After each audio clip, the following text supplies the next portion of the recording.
Welcome to the Marketing Stack. My name is Buran, and in today's episode, I'm going to be talking a little bit about hiring staff and just running a remote team.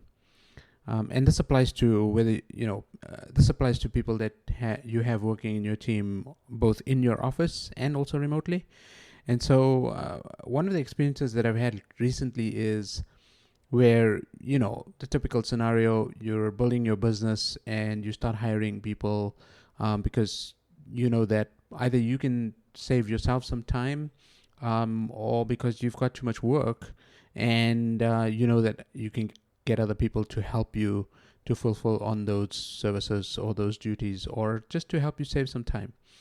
And what I found recently is that in a lot of cases, when you ask somebody to do some work, they don't always follow through with 100% of completing that work or completing that task to the way that you would. And as a business owner, we tend to be, or in my case, we tend to be a little bit more pedantic. We're very much hands-on. In my case, I generally take the initiative, and I've been complimented on the initiative that I've taken throughout the years in building my reputation online and just in delivering on the services that I've promised to my clients. And so now trying to get people in the team to also work at the same level or similar level, even if it's at 80 or 90% of your own capability, there comes a time when they will let you down. And that's just a case of, life happening. Life gets in the way. People get busy, they forget things, and mistakes happen. I mean, as a business owner, we understand that we made mistakes getting to where we are now, and this is just part and parcel of life. But how you respond and how you react, if you are going to react to the situation, to the event, to the mistake, to the problem that you're having, is what determines the next course of action. And so if you're going to react in a very negative way, where you're upset and you're angry and you're telling people off, that's not creating a business with a culture that is geared up for learning and geared up for development.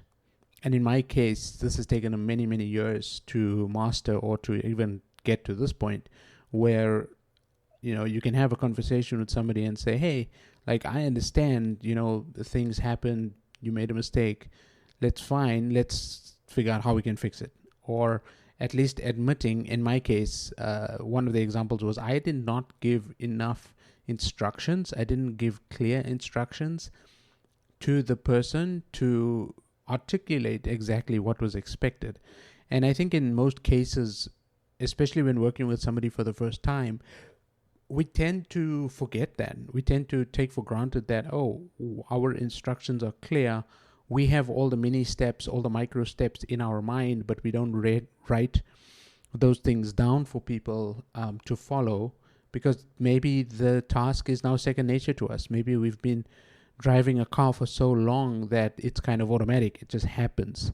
And now teaching somebody to drive a car, you've got to explain and you've got to instruct on all those little nuances that happens when you're driving a car. Right, it's a silly example, but very practical example, because teaching somebody and knowing how to teach them, and then recognizing your own faults, your own mistakes, your own shortcomings when it comes to giving instructions and letting people know what you're expecting, and letting them know how to fulfill on your expectations, is one of the most important pieces. And so based on your reaction and based on your response to how their to what was delivered to you, that's going to determine how the person feels, number one.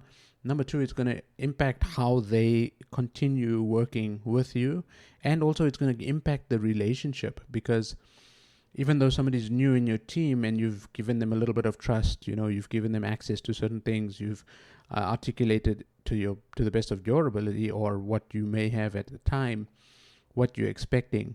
But going forward, that sort of relationship, and that person then comes to work with this fear in their mind, or the person comes to work with this sort of anxiety and not knowing what their future is, especially when we're working with remote people on contract.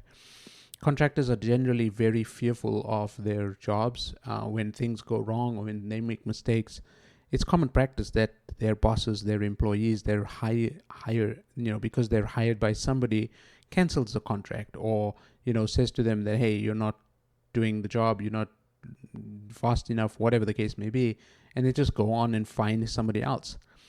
And that's sort of the quickest way to solve your problem. But if you're looking to build a long-term business, then if you see some talent, or if you see you have somebody in your team who has the ability to fulfill on some of those promises that you've made, or they have the ability to deliver on what you're asking, but you know that they could be doing a little better, then your gut feeling, in terms of working with them, you'll recognize some of those mistakes that you made when you were growing your business, or when you just got started as a freelancer, or when you first started your first job.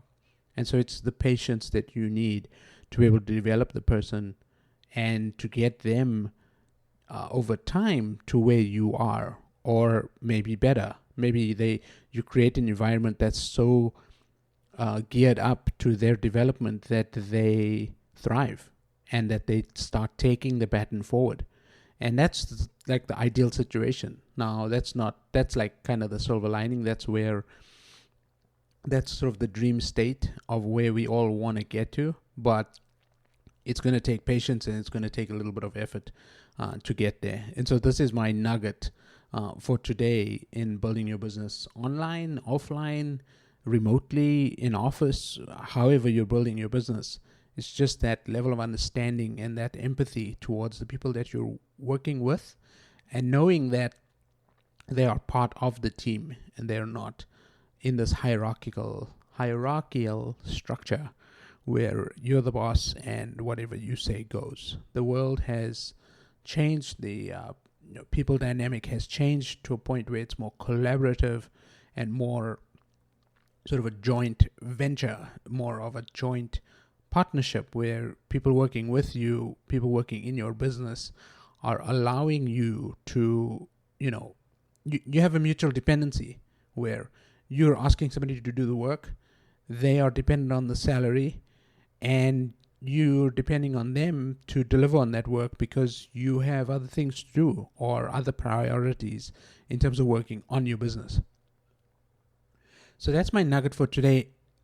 And in these episodes, you're going to hear more about sort of marketing, more about building a business, just based on my own experience and based on things that I've seen in the market and what's going on out there when it comes to marketing, strategy, building your business, putting teams together.